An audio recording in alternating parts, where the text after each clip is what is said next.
Russia is becoming increasingly dependent on Chinese banks as its yuan borrowings more than quadruple. Here's a summary of the article. As Western banks slash their exposure to Russia, Chinese lenders are stepping in to fill the hole. China's Big Four banks increased their combined exposure to Russia from $2.2 billion to $9.7 billion in the 14 months through March 2023, the Financial Times reported. The increased usage of the renminbi in Russia's banking sector is in line with the nation's continued efforts to reconstitute its reserves with alternatives to the dollar.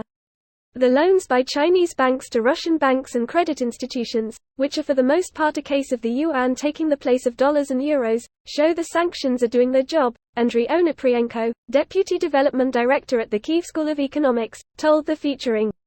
But despite the gradual winding up of Western trade in Russia, President Vladimir Putin is making it increasingly difficult for foreign firms to withdraw their operations from the state. On Friday, Russia's Deputy Finance Minister Alexei Moiseyev demanded foreign banks unfreeze Russian assets if they want to exit the market, Reuters reported. Russia is now the world's #1 buyer of Chinese cars, after Western manufacturers exited the country in response to the war. But whatever the pace of de-dollarization, we will not completely abandon trade settlements in hard currencies.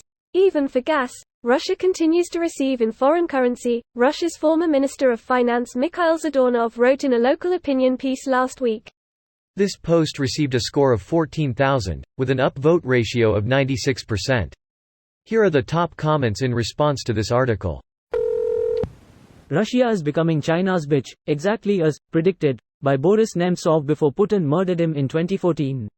I'm surprised how much of Russia's future was predicted by analysts. The dependence on China, the failed war in Ukraine, the Kuril Islands dispute. One can only wonder what the Russian analysts are predicting next. I think it's easier to predict Russia's future when the leadership is literally following the same old playbook.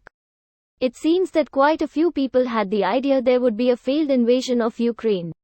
The playbook for invading Ukraine to expand the Russian Empire is so old it came with a Fabergé egg, a disdain for serfs and hemophilia. Rah rah Rasputin, gonna have that stuck in my head for a while now. I don't know what I just watched, but I loved every second. Crazy thing is the animation was made for a completely different song.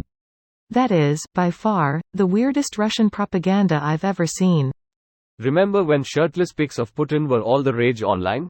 Like the one of him riding a bear? This was all around the same time in the lead-up to the 2016 election, strangely enough. This stuff was being posted everywhere on Reddit.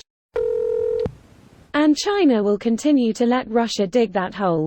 Russia won't be at war forever and will still have massive oil and grain resources when it's over. But they'll stay China's bitch. They did it to themselves. They could have built a powerful, high-tech economy given their scientific talent and financial resources. They could have integrated more deeply with the EU and created a real economic powerhouse that spans 2 continents.